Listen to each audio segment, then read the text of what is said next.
Once upon a time, there lived a most beautiful and kind young girl.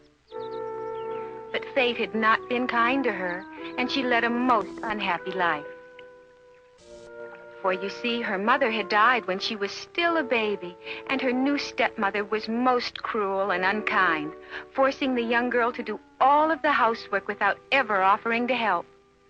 The wicked stepmother had 2 daughters of her own, and unfortunately, they seemed to have inherited all of their mother's laziness and meanness. Cinderella.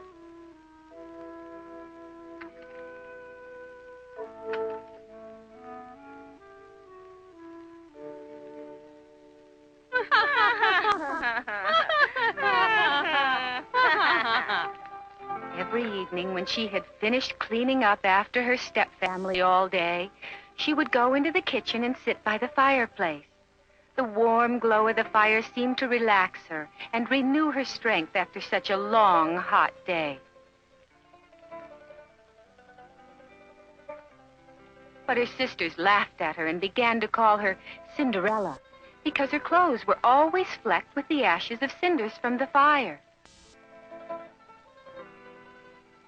But even though her clothes were ragged and her life was filled with misfortune, Cinderella's lovely smile always shone through, and her sisters were very jealous of her beauty.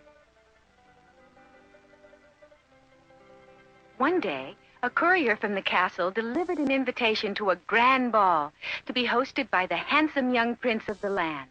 It was to be a gala and festive affair, and to it was invited every young girl in the kingdom. The stepsisters immediately began to squeeze into their finest gowns and put on layer after layer of rouge and lipstick.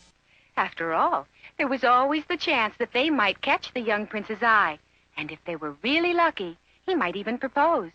But to poor Cinderella, the ball only meant more work on top of her already tiring daily chores.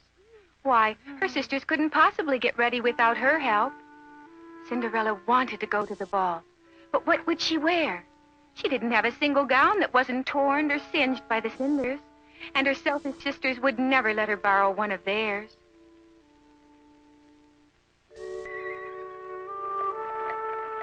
The stepsisters left for the ball with not so much as a word of thanks to Cinderella for her help in getting ready. And as usual, Cinderella was left alone to clean up after them. Oh, look at that mess! How could her sisters be so cruel and inconsiderate?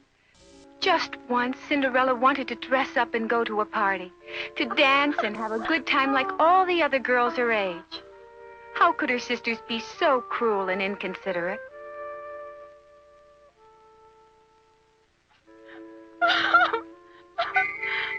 But suddenly, from out of nowhere, Cinderella's fairy godmother appeared. Why are you crying, Cinderella? You'd like to go to the ball, too, isn't that it? Uh-huh.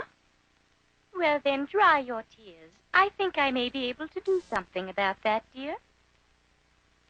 The fairy godmother led Cinderella outside and selected a large, ripe pumpkin from the garden. And when she touched it with her magic wand,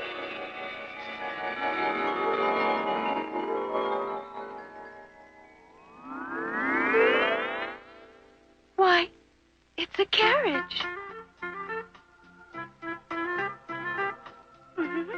next, the fairy godmother opened the mousetrap, and one by one... There's 1, there's 2, there's 3, there's 4, there's 5, and here's 6. And this plump little fellow would make a perfect coachman for you, my dear. There you go. Oh? And now it's your turn, Cinderella. Are you ready? Uh-huh.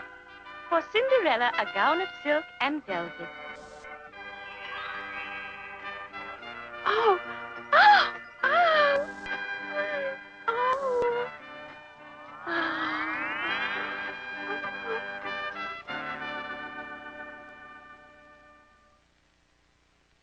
But, Cinderella, just one word of warning. You must return no later than 12 midnight, When the clock strikes 12, your coach, horses, and gown will all return to their original form. Don't forget now. I won't. I'll be sure to be back by then. Have a nice time, dear. And so it was that Cinderella set off for the ball, escorted handsomely by her mouse coachman and pumpkin carriage, and wearing a beautiful silken gown and sparkling glass slippers.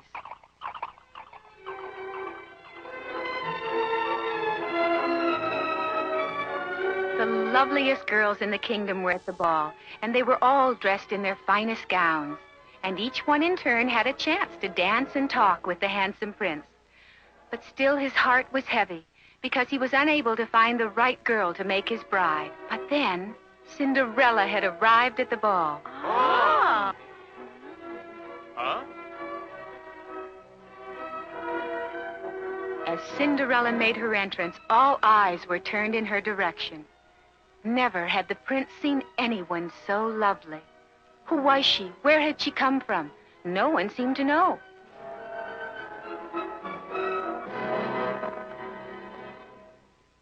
Please. Yes. They danced and they danced, losing all sense of time and place.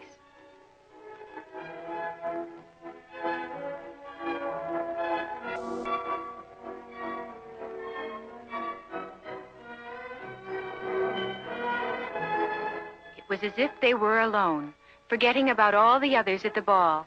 It seemed they would dance forever.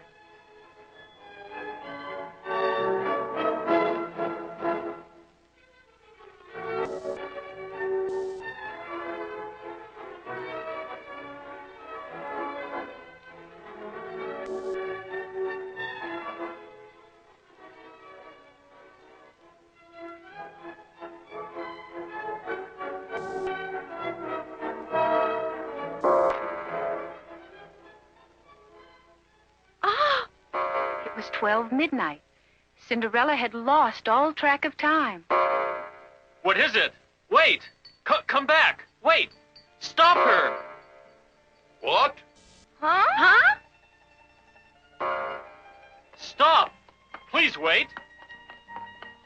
Oh, oh, oh, oh, oh, oh.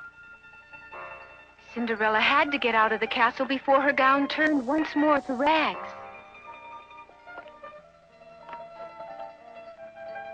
Hurry, hurry, please. It's about to strike 12. Oh? Wait! At least tell me your name. It was just as her fairy godmother had warned. As soon as the great clock in the castle tower struck for a 12th time, the pumpkin, mice, and gown all were changed back to their original forms. Only the precious glass slippers remained. It was all the prince had to remind him of her. Hear ye, hear ye. Our king hereby proclaims that his son, the prince, shall marry the first maiden, whose foot shall fit the glass slipper found at the ball. The king's men carried the glass slipper from house to house, and each girl in the land took her turn at trying to squeeze into the slipper, but to no avail. It was just too dainty for their big feet. Eventually, the slipper was brought to Cinderella's house. Look out!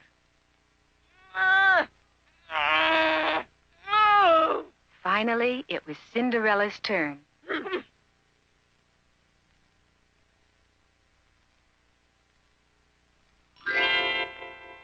Ah! Oh. Ah! Ah!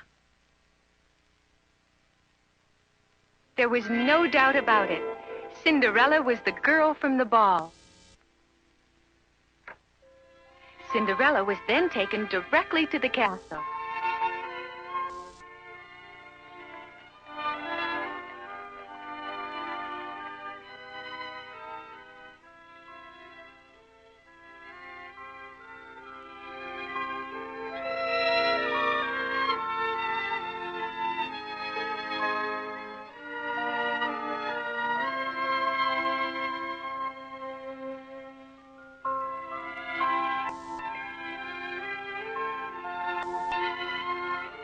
found her.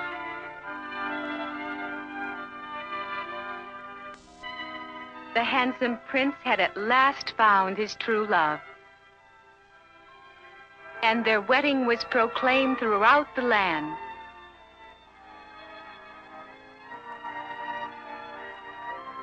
Cinderella became a kind and generous princess, and they lived happily ever after.